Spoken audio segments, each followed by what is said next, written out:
Welcome to VTA's webinar to discuss our draft transit service plan for the West Valley, including the cities of Sunnyvale, Cupertino, Saratoga, Campbell, and Los Gatos. We appreciate you taking the time to tune in to learn about our proposal and ask any questions you have, as well as provide any feedback or recommendations you have. We are in the early stages of finalizing a service plan, but it's currently in its draft form right now. So we appreciate any feedback we can get at this point to tap into the knowledge that all of you have who use the service or live in these communities and can provide us some of your insights. This is one of VTA's first series of webinars we've done for a project. We hope you find it helpful, and we look forward to also hearing your feedback about the webinar itself. Just to introduce myself, I'm Cody Kratz, Administrator of Digital Communications. I'll be moderating and facilitating the webinar today. You'll also hear from Adam Berger, Senior Transportation Planner, who will be doing the presentation and is managing the project. And you'll also hear from Kermit Cuff in our Operations Department, who will be answering some of the questions about that you might have about specific routes and our existing service. Jay Tyree has joined us for other webinars, and if you tune into others, you may hear from him on those. Some housekeeping items. First of all, there are going to be a few ways you can ask questions or provide comments. The best is through the YouTube chat, which if you're watching on a laptop computer or a desktop computer, you'll see that to the right of the viewing screen, to the right of the video, and we'll be watching for questions there. If you wanted to tweet at us, you can mention @VTA, that's our Twitter handle, or use the hashtag VTA Transit Redesign. If you have any technical issues, you can email social@vta.org. And then if you want to provide general feedback even after the webinar, or if you're watching the recording, or ask any questions, you can always call our customer service line that's on the screen, or email community.outreach@vta.org. As we look through the questions and comments that come in, we will answer as many as we can or respond to as many as we can during the hour we have. We'll moderate any that are off topic, misleading, offensive. We ask your cooperation, being respectful of others' opinions. Other than that, we will, if you have questions that are not related to the West Valley, we will try to answer those. We do want to focus on West Valley topics first, though, so they may have to wait until the end, or we may need to, if we run out of time, connect with you via email or something like that to answer those questions.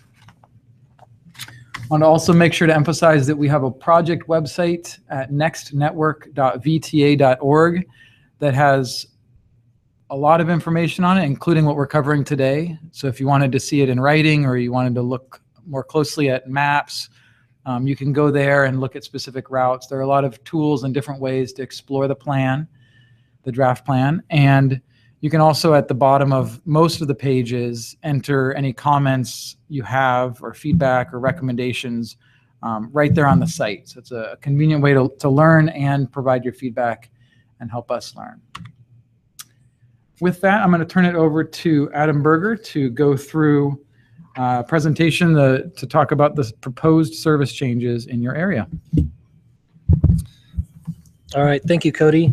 We're going to focus on the county-wide goals of this plan to start, and then we'll drill down to specific parts of West Valley. If you would like to look at maps ahead of time, you can go to the project website and download the complete map. We're going to be taking a zoomed-in look at some maps later in the presentation. So we have three goals for this transit redesign, and the first of those is to increase transit ridership. You can see in this chart over the past 15 years that we've had steady growth in population in Santa Clara County. We're up 12%, and you would think that that would mean more riders, more customers for VTA, folks riding our transit system. But in fact, we've gone the other direction. After getting hit pretty hard in the .com crash, we've only managed to really track with population growth over the past 15 years. We aren't back to where we used to be, which suggests that something about what VTA is offering just isn't as appealing of a product as it was back then, and this redesign is trying to redesign transit to make it more appealing to you. I want to point out that one reason for decreased ridership is that we are not offering the same amount of service as we used to in terms of service hours. VTA spending on public transit has roughly kept pace with inflation over the past 15 years, but over that time, the cost of living in Santa Clara County has gone up quite a bit, and we've had to pay our drivers and our operators and mechanics a little bit more in order to keep them with us. So a higher hourly cost and no new revenue or no new spending means that we aren't able to put out as much service as possible, and that's part of the reason for why ridership is down. We also have a goal of improving our fare box recovery rate. That's a measure of cost effectiveness. This chart shows fare box recovery rates for other large transit agencies on the western half of the United States. You can see that VTA is at the bottom when it comes to fare box recovery rate. That is the portion of an agency's transit operating costs that are covered by rider fares. This chart only goes up to 2014. The more recent data has our fare box rate closer to 10%. So we've been in decline for quite a number of years now. If we can get our fare box rate up, it means that we'll take in more in fares and we'll be able to invest more in service. The other big goal that we have is to connect to BART. In the fall of 2017, BART was projected to begin service to the Milpitas and Berryessa BART stations. We're projecting 23,000 trips, that's coming and going combined, coming through those two gateways and into our system. It'll be a huge change in how people use transit in our county and how they access Santa Clara County. And we know that we need to redesign the transit in those areas in order to accommodate that new demand. I just want to give some background on how we got to where we are. In the summer of 2016, before we made any plans about how to change the transit network, we went to the public first with 5 months of outreach, asking you how we can make our transit service better. We asked you a number of questions, asking you to step into our shoes to give us insights in how you would like the network to be designed. And that design has been reflected in the draft plan, which came out early January, on January 5th. We're currently in a public outreach phase that will go until February 20th. So we're really hoping to hear from everyone by February 20th for how we can make the draft plan better. Following February 20th, we will take all your input, use it to improve the plan, make a final plan, and then take that through our committees in March and then to our board of directors in April for their adoption. These changes would go into effect when BART starts, which is projected for the fall of 2017. So one of the things we asked you in the summer of 2016 is this fundamental question, but it's one that's difficult to answer, which is, what is the purpose of public transit? And the reason that's difficult to answer is because there are two goals that transit agencies are asked to achieve, but unfortunately those goals are completely contradictory. One of the goals is to increase transit ridership.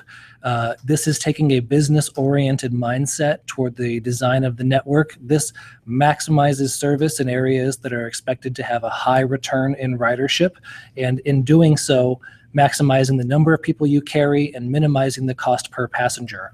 Networks that are designed with a ridership purpose tend to have few routes, but those routes tend to be very frequent. The other goal of public transit is the coverage goal. This goal says that you should put transit service to as many places as possible so that you maximize the number of people who have access to public transit. It also maximizes the number of possible origins and destinations that can be linked by transit service. Networks that are designed with the coverage goal in mind tend to have many routes, but few of those routes are frequent. So we have to decide as an agency how much spending we should commit to ridership purposed routes and how much spending we should commit to coverage purposed routes. VTA's present network spends about 70% of its budget on ridership routes and about 30% on coverage. And one of the questions we asked you over the summer was, is this the right balance? Or with these goals from our board of directors to increase ridership, should we think about increasing the portion of funding going to ridership? So we showed you three networks. We called them network 70, 80, and 90. Those numbers correspond with the portion of spending on the ridership goal. And you can see in those three networks just how access to certain areas decreases as you get more focused on ridership. And we asked you what you thought the right balance should be for us to develop the draft plan at. And you told us that you wanted 85-15.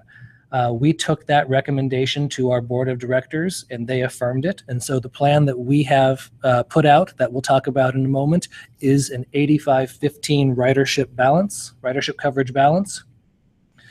Another thing we asked you to weigh in on in the summer of 2016 was a number of trade-off questions.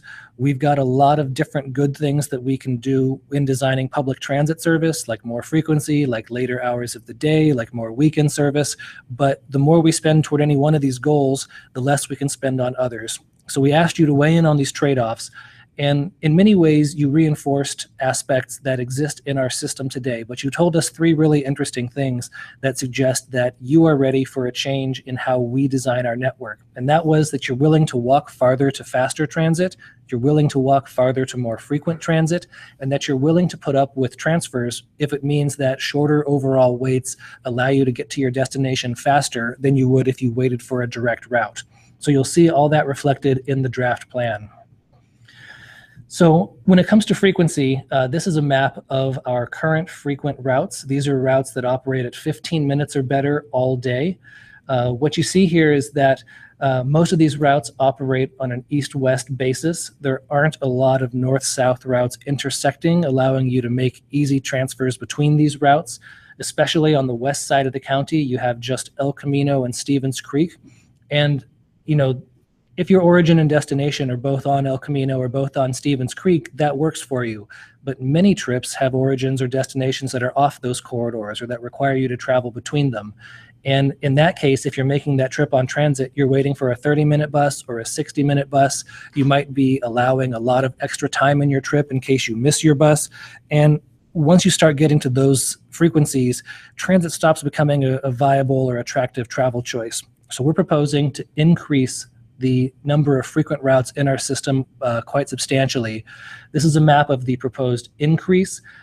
You'll see there's a lot more north-south to correspond with the east-west. You'll see that that north-south connection extends quite a bit on the western side of the county along Matilda and De Anza in Sunnyvale and Cupertino, and then also the Great America Bowers-Kiley Saratoga corridor in Santa Clara, Saratoga, and Campbell.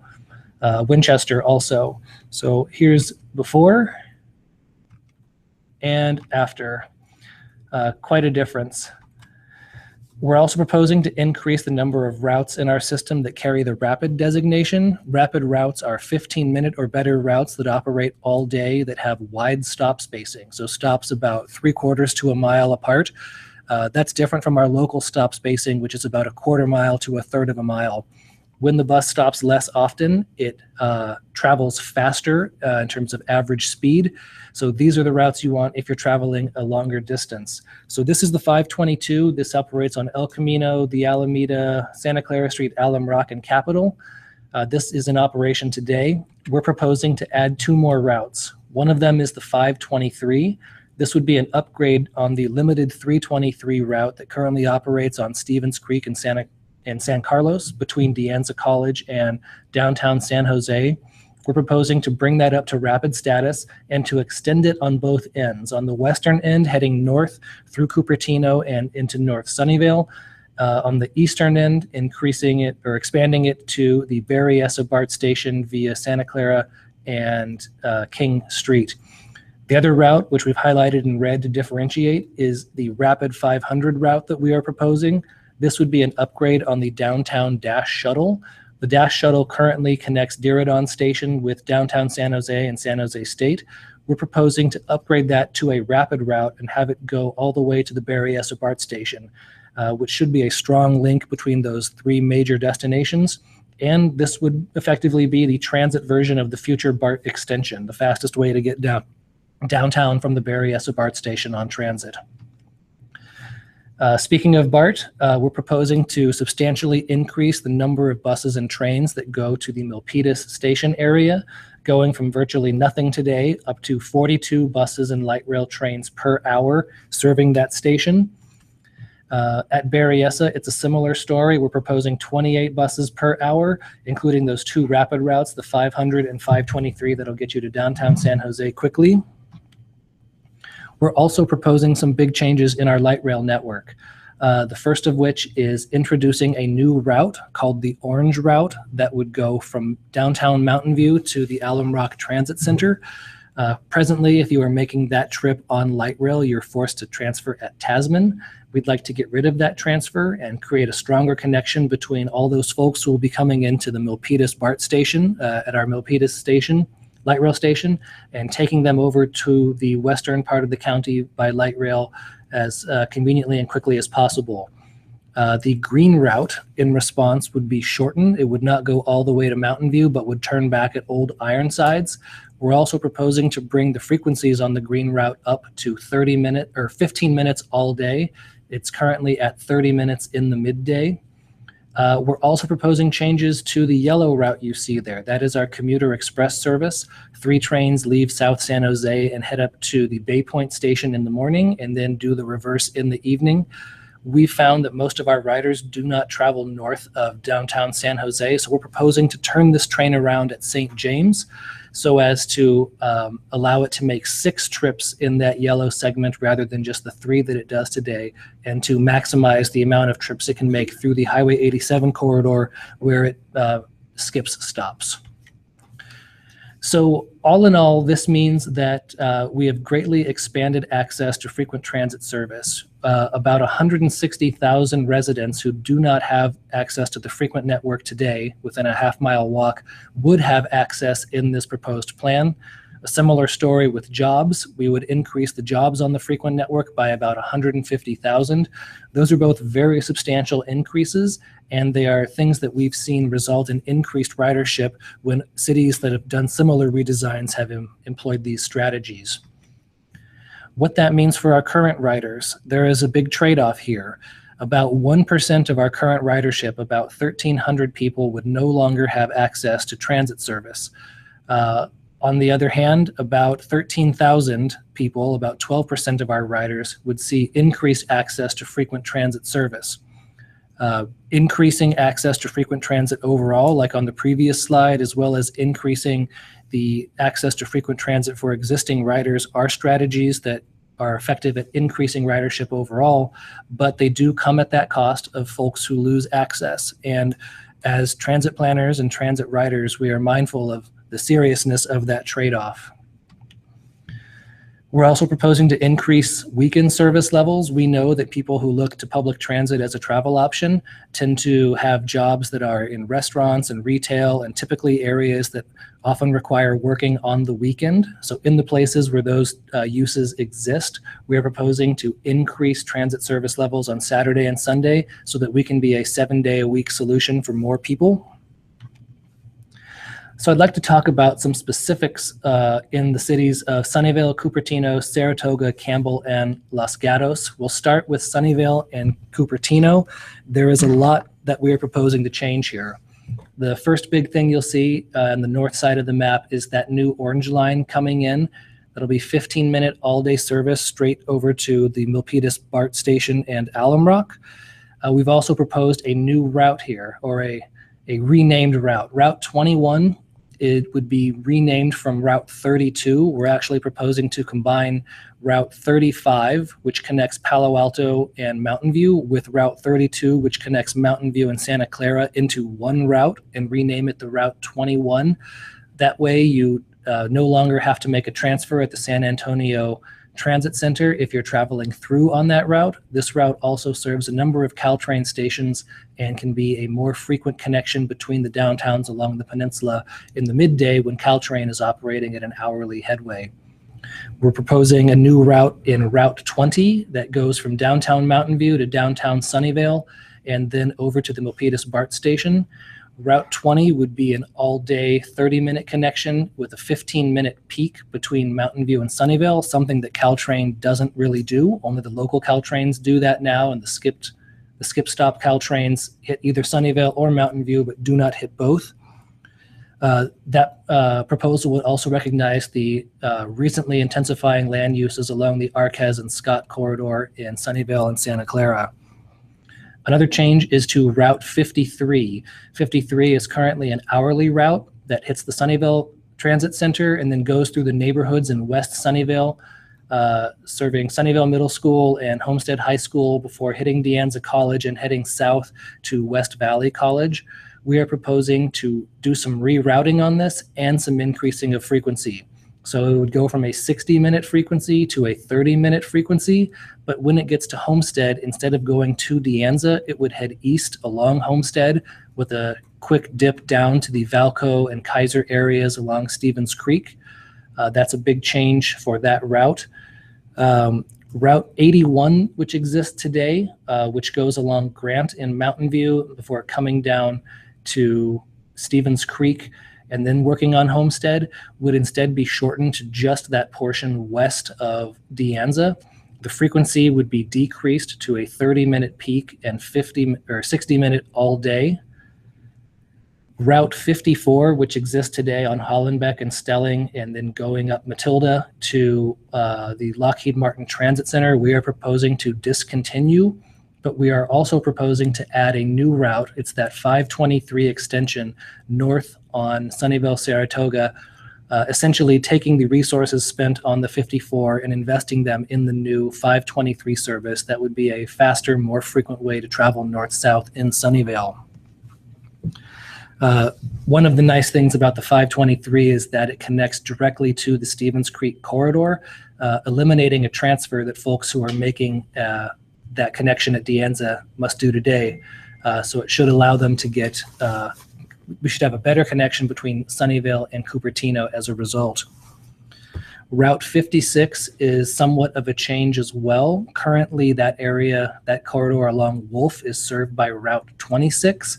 Route 26 is one of our longest routes. It goes from the Lockheed Martin Transit Center down to the Westgate area and then all the way east to the East Ridge Transit Center in East San Jose. Since it's so long, by the time it gets to the end of the route, the on-time reliability has become very poor. So we're proposing to break the 26 into two segments. So a north-south segment would become the 56 between Lockheed Martin and the downtown Campbell and Westgate area, while the 26 would continue to serve that east-west portion of the route between Westgate and East Ridge Transit Center. I'll point out that on Route 55, we're proposing to decrease the peak period service. So instead of being 15-minute frequency in the peak and 30-minute all day or midday, it would become 30 minutes all day. We would, however, continue operating school bell time service to Fremont High School, and that 55X route that takes those students directly from Fremont to northern Sunnyvale would stay as part of this plan. Let's look at Saratoga, Campbell, and Los Gatos. Since this is a big map, I'm going to do it all on one slide here, but I want to call out some specific changes. The first of which is that segment of the 53 that would be discontinued that we've shown here in the thick magenta line. That currently heads south from De Anza College along Sunnyvale, Saratoga, catching Saratoga Avenue and ending at the West Valley College. It runs hourly. We are proposing to discontinue that as a coverage-oriented service, one that gets low ridership. We see that as one of the cuts that occurs when you focus more on your ridership goal. I also want to point out Route 58 that currently operates at a 30-minute frequency, heading along Saratoga down into West Valley College. We are proposing to discontinue that route as well, but that alignment would be picked up by two other routes, the 26 that would now bend over to West Valley College from areas east, as well as the 57, which would operate along Saratoga, and the 57 would be increased to a 15-minute frequency all day. Route 82 has been proposed to be discontinued.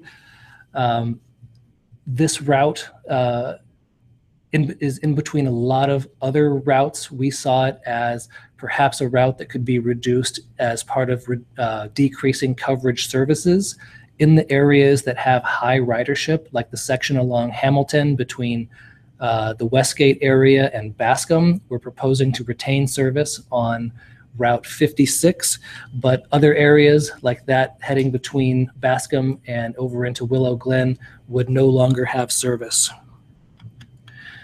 Route 37 is another route that we're proposing to discontinue.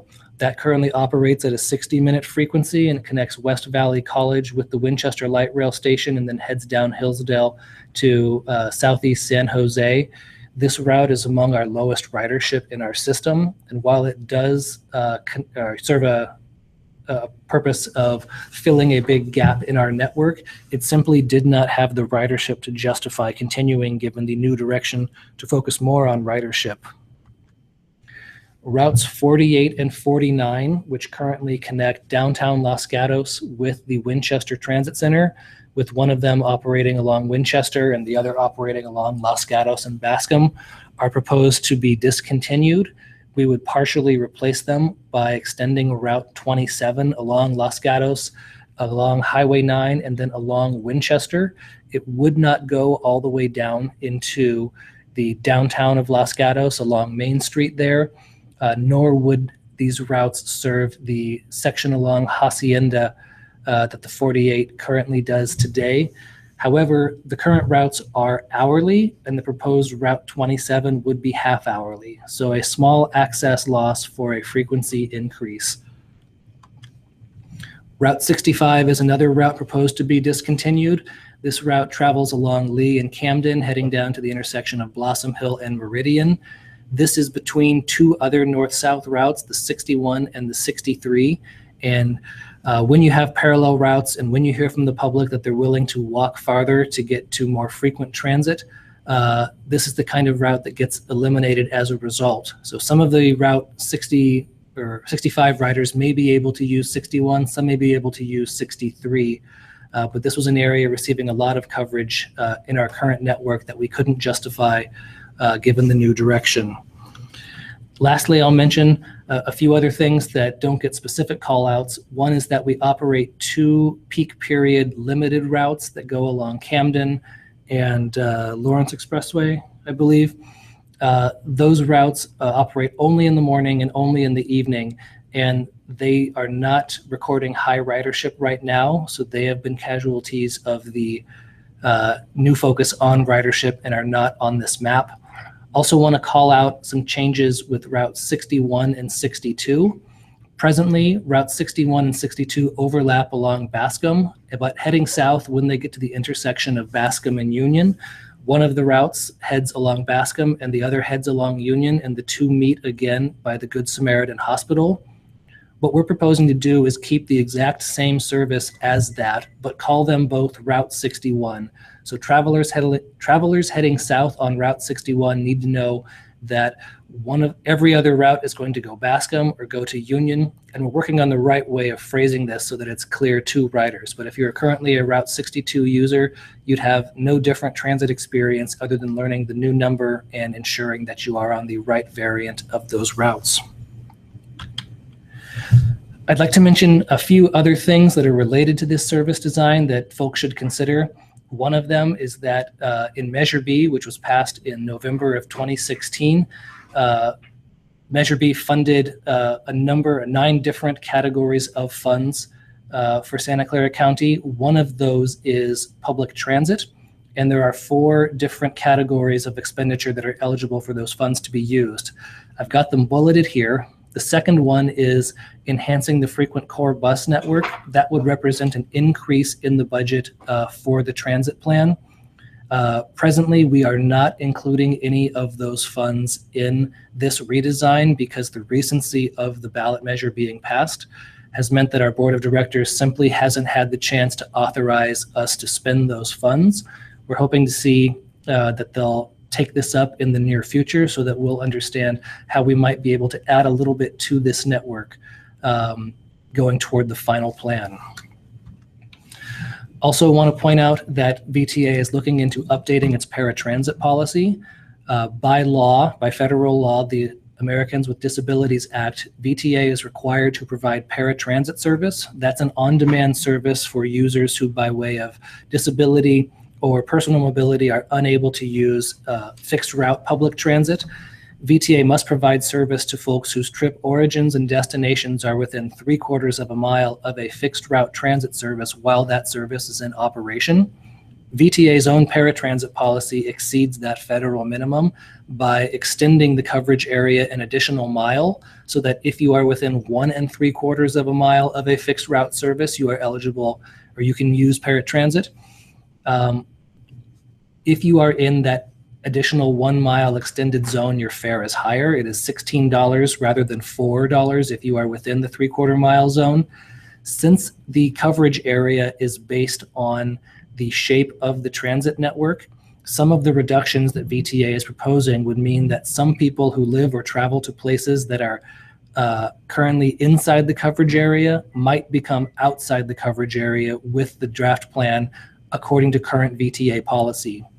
VTA's board of directors and VTA's general manager have indicated a desire to minimize impacts, negative impacts to current users, and we're currently developing a policy update to see how we can mitigate that from happening. That'll be going through VTA committees in February and should be adopted in April alongside the final plan. Core connectivity is another project that VTA is undertaking concurrently with this transit redesign. Core connectivity looks at how VTA can provide mobility services to areas that are simply not a good fit for a fixed route 40-foot bus based on density, transit demand, what have you. So some solutions look at, or could be contributing to city shuttle programs, either in terms of vehicles or funding, so that cities can operate their own locally serving transit, or perhaps operating some sort of voucher type program so that folks who use taxis, Uber, or Lyft, if they live in certain zones, would be eligible for some sort of discount. These types of programs would effectively expand the tools in VTA's toolkit and help us right-size solutions at a cost that makes sense for both VTA and riders. We will be working on this project in the coming months, hopefully with a few solutions implementable by the end of the year, around the time when BART service begins and these changes go into effect. Lastly, VTA is undertaking a fare study, looking at our current fare structure and making sure that it works in harmony with the design of this network. Our current transit network, and even more so the draft plan, encourage riders to make transfers from one route to another. However, our fare policy currently discourages transfers. Cash-paying customers have to pay for every vehicle they board. So it doesn't make sense to have a network that encourages transfers and a fare policy that discourages it. So we're looking at how we can add free transfers to our system. Of course, we're being mindful of what that would mean in terms of lost fare box revenue. So it may be coupled with a base fare change, maybe an increase from $2 to $2.25 or $2.50. Our fare policy team is currently working on what that might look like. There's a survey on the fare study page at nextnetwork.vta.com where you can weigh in on how you would like to see the fare structure improved. We're also looking at youth pass pricing. Our youth prices are currently among the highest in the Bay Area. We're looking at how we might be able to lower those, as well as possible restructuring of our EcoPass program. By policy, VTA is supposed to take in as much revenue per rider through EcoPass as it does through its other fare media, but EcoPass is coming in quite a bit lower and not helping our bottom line. So we'll see what improvements might be possible there. We're also looking at continuing or expanding our low-income passes through our TAP program. And because this service redesign would no longer carry a class of vehicle known as community bus, the community bus fare would no longer be applicable in the draft plan. To remind you of what we have going forward, our comment deadline is February 20th. When that date hits, we will get to work designing the final plan, incorporating as much public input as possible. That will go to our board of directors in March, or our committees in March, our board of directors in April, with the changes being implemented a few months after that in the fall of 2017. Again, our project website is nextnetwork.vta.org. There is a lot more detailed information on there than we've been able to cover in this webinar, including specifics on how your routes might be affected. I encourage you to check that out. You can also see when we have our upcoming public meetings and other webinars and any other events to give us additional feedback. And just about every page on that website has an email form, so you can send us your thoughts about the plan. So that's it for us. I'll pass the microphone back to Cody so he can wrap up. Thank you, Adam, for the overview, and thank you to everyone who has tuned in and for all the questions I've seen in the chat. We'll try to get to as many as we can. If you have questions or comments that you wanted to provide and you haven't already, you can do that through the YouTube chat. Just open up the video. You'll see a chat off to the right. If you're on a smartphone, the best way to be doing that is using the YouTube app.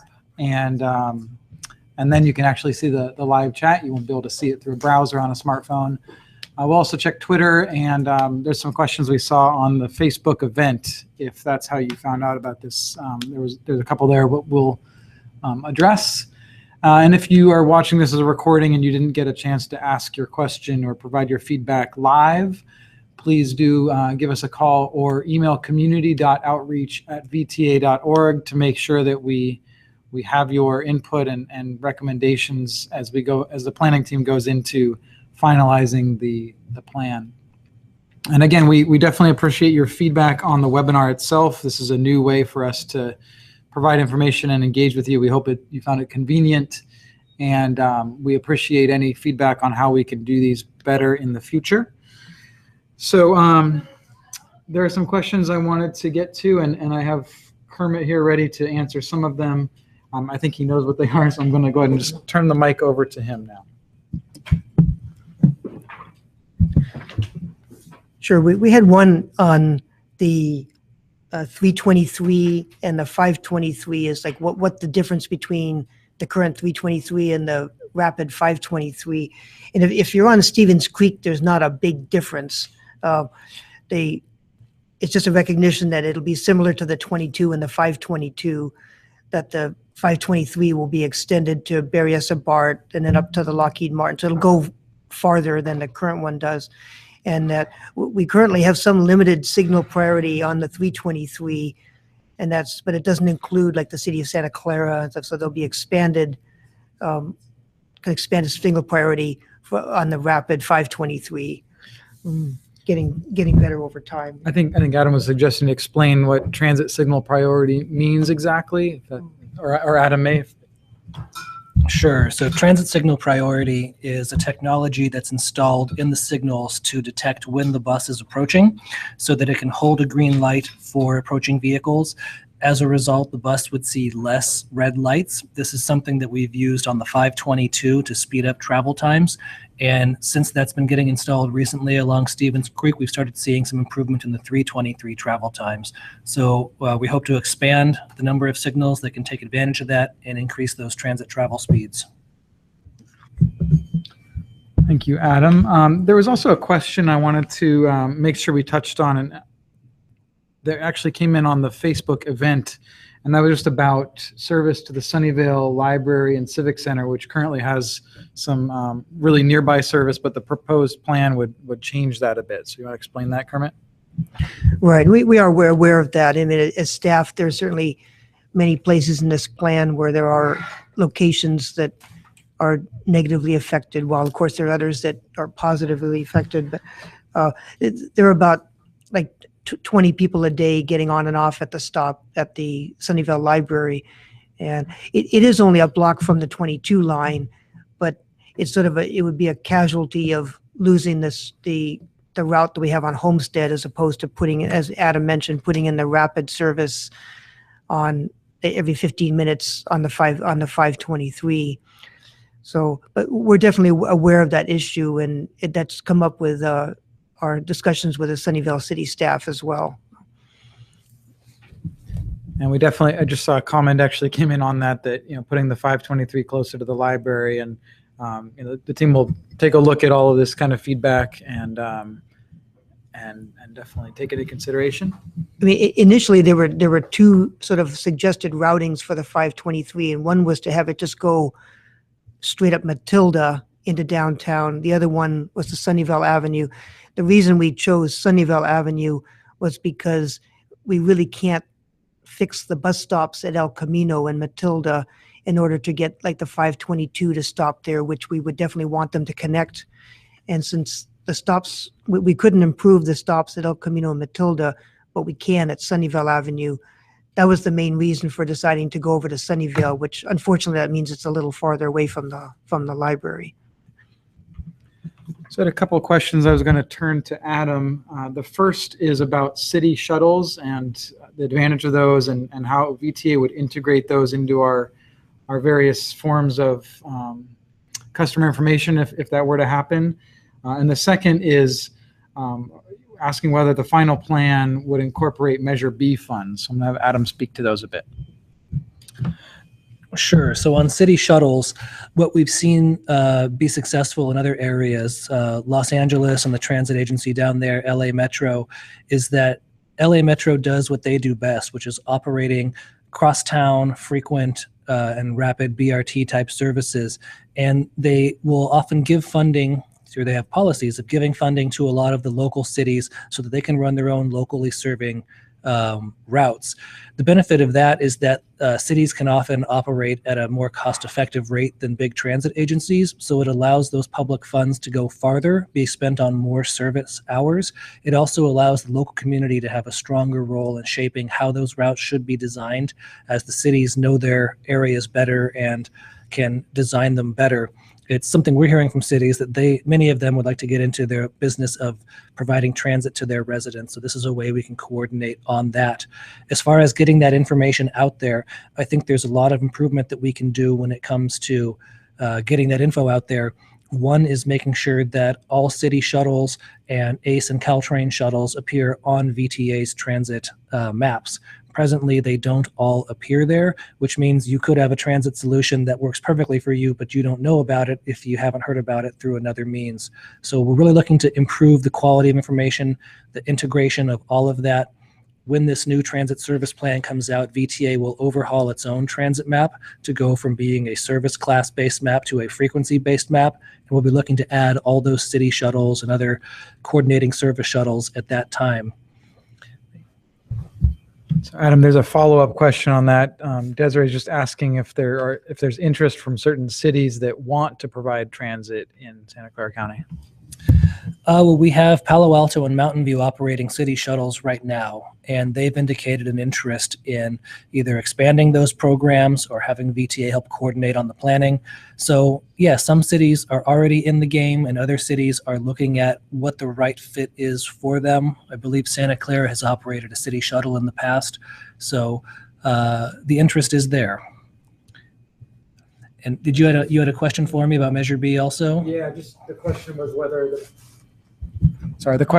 the final plan would incorporate the Measure B funding. I think you touched on this a bit, but just want to make sure people understand that situation. Yes, the final plan should incorporate some Measure B funding.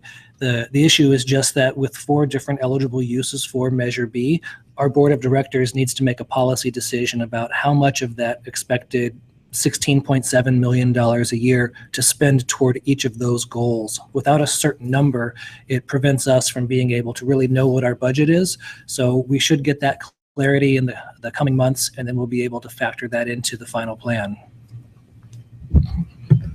Thank you, Adam. So a couple of questions here for Kermit. Wanted to provide some more clarification on the proposed Route 51 and also just speak a bit to Route 53. Desiree was commenting that where she lives, she currently has a 53, but the proposed plan would change that. Okay, the first one is, it's actually Route 61. There was maybe some confusion about how the route turns around. I think Adam attempted to explain that, but the line comes down Bascom, so it's really no different than it is today. It's just right now it's the 61 and 62, but it's the same idea, and they'd be buses coming down every 15 minutes down Bascom. One of them would go down, say, Bascom, and then the following bus will go down Union. And we do it that way because we don't have a turnaround at Good Sam. So the only way we can do it is have the bus come down Bascom, then it goes back out Union. So each of the legs ends up with 30-minute service, but the rest of the line up Bascom would be the combined 15, just like it is today. So. And that blue part of the 61 is a 2-directional loop. Yeah, the blue part of the 61 would be a two-directional loop. Some folks I've talked to think that it's just a one-way loop. That's not the case. So that was for you, Callie. Hopefully that makes more sense, and sorry for the confusion. And as far as line 53, yeah, we're certainly aware that the loss of service on De Anza Boulevard, basically from De Anza to West Valley, is a hardship to some people. And that's something that we're, as staff, it's one of our priorities, I would say, as to look at to see if there's another way to incorporate that into this system. It kind of goes back to what Adam mentioned. If we're certainly hopeful as staff that there's some funding from Measure B available in the final plan. If there is, now it doesn't, as staff, we're kind of directed not to put it all back into coverage, but we are looking at places where we could find a cost-effective solution for different places. So, and the good thing about all the public meetings and the webinars is we're finding out which areas are of the biggest concern to people. And we've gotten a lot of very constructive feedback on exactly how people are using that and when they need it. Like, is it during all day? Is it during the peak hour? That kind of thing, to help us come up with a revised plan. So that's pretty much all for that, I think. Yeah. Yeah. Okay, there was a question and comment related to the green line, wanting to just confirm what the proposed frequency is for the green line. Is it 30 minutes or 15 minutes? Could you speak to that, Adam? Yes, the green line currently operates at 15 minutes in the peak periods and 30 minutes in the midday. The proposal is to bring it up to 15 minutes all day. Simple and clear. So there was a question just about the 180, which is relevant to this area, to the northern part of it. Just wanted to have Adam speak to the reasons why the 180 is proposed to be discontinued here. Yeah, the 180 should probably be is one part of a conversation that also includes Route 120, Route 140, and Route 181. All four of these routes are express routes in VTA system, and they all serve the Fremont BART station and parts of Fremont. They do an excellent job of giving folks express one-seat rides from their locations in Fremont to certain spots around Santa Clara County, including the employment areas in North Sunnyvale, as well as downtown San Jose and a few other places. Now, the fact that these routes exist is sort of always been a temporary and unique situation, awaiting the BART extension to come down to Santa Clara County. Now that we have BART here, it's becoming very difficult for us as an agency to justify operating services that go outside of our county when our services are largely funded by sales tax generated in Santa Clara County. So the proposal that we're offering is to discontinue all four of those routes, the 120, the 140, the 180, and the 181, and to reinvest those resources locally to increase frequencies within Santa Clara County.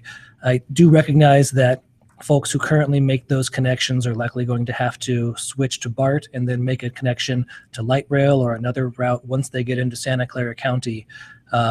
It won't be as good for them, but that's one casualty of the redesign, mostly based on geography more than anything. So Ryan, looks like we actually didn't completely answer your question about the green line. Does that mean 15 minutes on weekends too? So the proposal is to run the green line 15 minutes all day on weekdays, but it would still remain 30 minutes on weekends, except for like Levi's events when we would bump it up like we do today.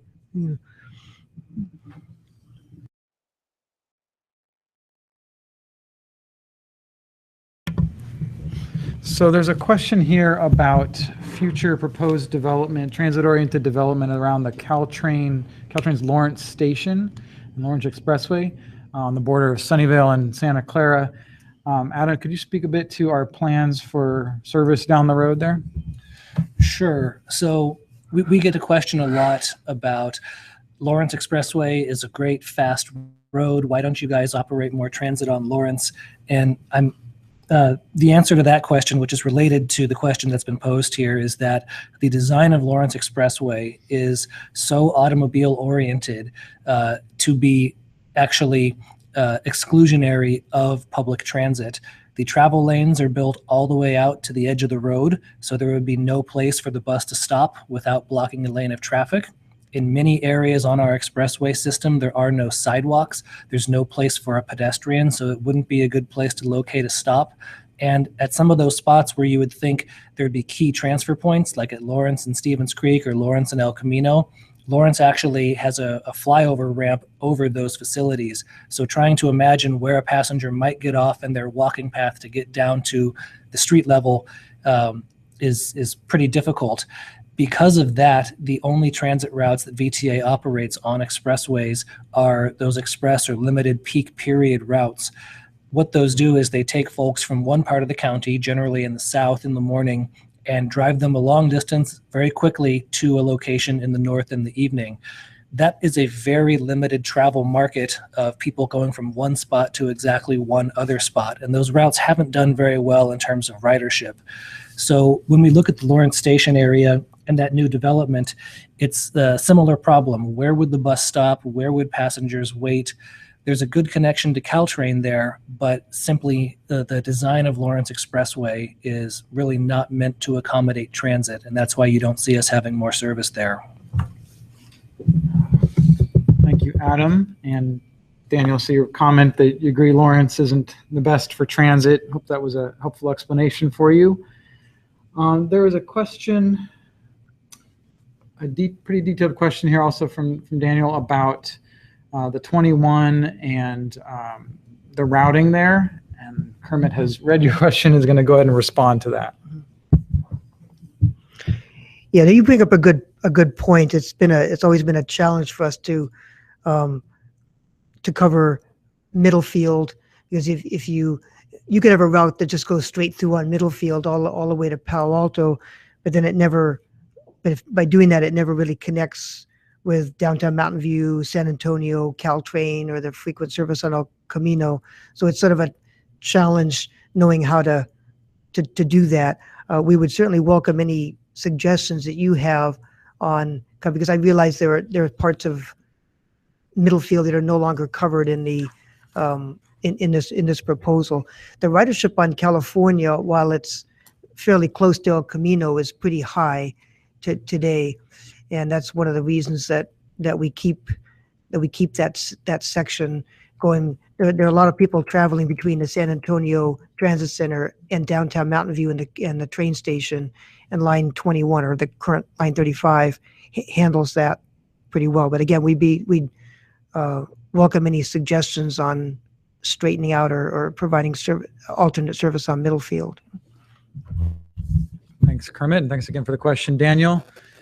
Want to turn the next question over to Adam. This is from Alex, asking, would it be possible to bring back the 37? He rides it, I ride it from Lee and Hillsdale to West Valley College every day. I see how this would affect you greatly. The decision to come up with an 85-15 ridership coverage balance is a policy decision. And we've been hearing from a lot of folks, riders of the 37, the 82, the 65, folks who see a route that they value quite highly being proposed for discontinuance here. And this is the kind of feedback that we're exactly hoping to get through this outreach process.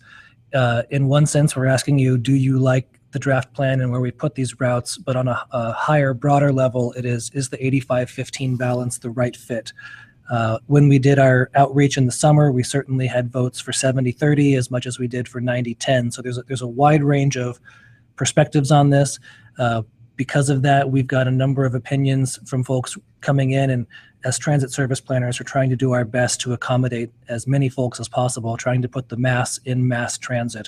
So I take the comment about restoring the 37 to heart, and have received many others like that. But yeah, we're happy to hear that comment, happy to think about it as we design our final plan. Ultimately, it'll be a decision that gets made by VTA's board of directors, but your input is well received. And There's a question also about extending the proposed 27 via Pollard. And I think that the answer to that, Derek, is similar to what Adam was explaining. We will be, just so you know, there was a question about this earlier on, we'll be documenting all of these questions and comments. And even if we don't get to them today, or if what you're sharing with us is more of an idea or recommendation, this will go along with all the emails we received and comments through the nextnetwork.vta.org website, phone calls, and other ways people have provided input. The planning team will look at all these ideas and consider them as they go forward. There's a question here from Callie about the relationship between the new 523 and the 55, noting that a decent portion of that between Cupertino and Sunnyvale is duplicated, and asking whether the 55 could be rerouted for better coverage. You want to speak to that for a minute? I mean, it could. Well, one of the complaints we've had for a long time from customers is the 55 is too slow. And it really, I mean, if you look at it on the current map, it zigzags everywhere before it gets down to the Saratoga Sunnyvale part. And so it's a very valid point, though. They do end up kind of duplicating. If we stay on the current routing on Remington, Fair Oaks, Old San Francisco, Sunnyvale Avenue, it just takes a lot longer, and the ridership wasn't as high in that section, so it was more cost effective to go straight through and help out also the Fremont high school students that are going a longer distance.